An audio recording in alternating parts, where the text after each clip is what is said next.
আসসালামু আলাইকুম, কেমন আছেন আপুরা ভাইয়েরা? আজকে একটি শুটকির রেসিপি করব, তাই কী দিয়ে করি সেটাই আপনাদের সাথে শেয়ার করব।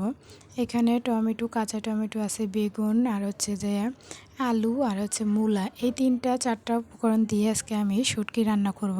তো এখানে আমরা বলি এটাকে হচ্ছে চান্দা কাটা শুটকি বলি। তাই এখানে তেল গরম হয়ে গেছে, আমি পেঁয়াজ কুচি দিয়ে দিলাম। তাই পেঁয়াজ কুচিটা ভেজে নিব। তারপরে হচ্ছে যে আমি বাদ বাকি যত উপকরণ লাগে সব কিছু ইউজ করবো। তো এখানে ফার্স্টেই শুটকি দিয়ে দিলাম। তাই শুটকিটা দিয়ে আমি ভালো করে ভেজে নিব।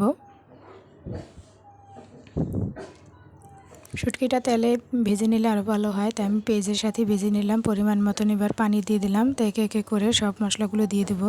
ফার্স্টেই রাঁধুনির মরিচের গুঁড়া দিয়ে দিচ্ছি 2 চামচ, কারণ ঝাল না হলে শুটকি খেতে ভালো লাগে না, তাই মরিচের গুঁড়াটা দিয়ে দিলাম। তো এবার পরিমাণ মতন হলুদ দিয়ে দেবো, প্রায় 2 চামচ হলুদ দিয়ে দিয়েছি, আর 1.5 চামচ লবণ দিয়ে দিলাম। তো এবার মশলাটা সুন্দর করে কষিয়ে নেব। এই মশলাটা যত কষানো হবে ততই খেতে ভালো লাগবে। তো মশলাটা সুন্দর করে কষিয়ে নিতে কষানো হয়ে গেছে, দেখতেই পাচ্ছেন আপনারা তেল ছেড়ে দিয়েছে। মাংস রান্না করলে যেরকম তেল ছেড়ে দেয় এরকম কিন্তু মশলাটা থেকে তেল ছেড়ে দিয়েছে। এরকম রান্না করলে কিন্তু খেতে ইচ্ছা করবে। তো এবার আমি সবজিগুলো দিয়ে দিব, দিয়ে সুন্দর করে কষিয়ে নিব।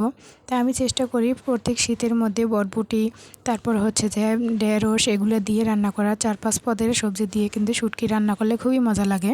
তারপর পুঁই শাক দিয়ে, কলমি শাক দিয়ে শুটকি রান্না করলে খুবই মজা লাগে। তাই আমি আজকে এইভাবে রান্না করতেছি, অবশ্যই মজা লাগবে। ফুল ভিডিওটা দেখবেন, ভালো লাগবে। তো কষানো হয়ে গেছে, এবার আমি ঢাকনাটা দিয়ে রাখলাম 5 মিনিট, তারপরে উঠিয়ে দেখব। তো এখানে 5 মিনিট পরে দেখতেই পাচ্ছেন আপনারা তরকারিটা কিন্তু অর্ধেক সেদ্ধ হয়ে গেছে, কষানো হয়ে গেছে। তো এবার আমি আরেকটু কষিয়ে নিয়ে তারপর ঝোল দিয়ে দিব।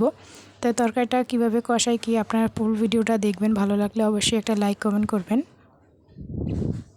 তো এখানে আমার কিন্তু কষানো হয়ে গেছে, এবার কিন্তু আমি ঝোল দিয়ে দিব।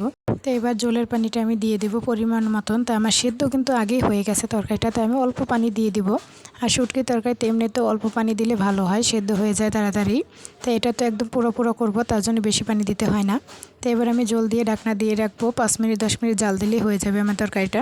তো এখানে কিন্তু আমার তরকারিটা হয়ে গেছে, একদম শুকনো শুকনো পুরো পুরো করে নিয়েছি। শুটকির তরকারি কিন্তু পুরো পুরো করলে খুবই ভালো লাগে, আমার কাছে তো ভালো লাগে, কার কাছে কীরকম লাগে আমি জানি না। আমি শুটকি রান্না করলে পুরো পুরো করেই রান্না করি, যাতে ভালো লাগে খেতে। তো এখানে কিন্তু রান্নাটা হয়ে গেছে, আপনারা বলবেন কেমন হলো আজকে তরকারিটা, অবশ্যই জানাবেন।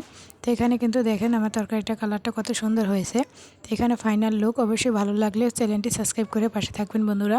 শুটকি তরকারিটি কেমন হলো অবশ্যই জানাবেন। এরকম করে রান্না করে খেয়ে দেখবেন, মুখে লাগিয়ে থাকবে। এরকম করে রান্না খেলে খুবই ভালো লাগবে।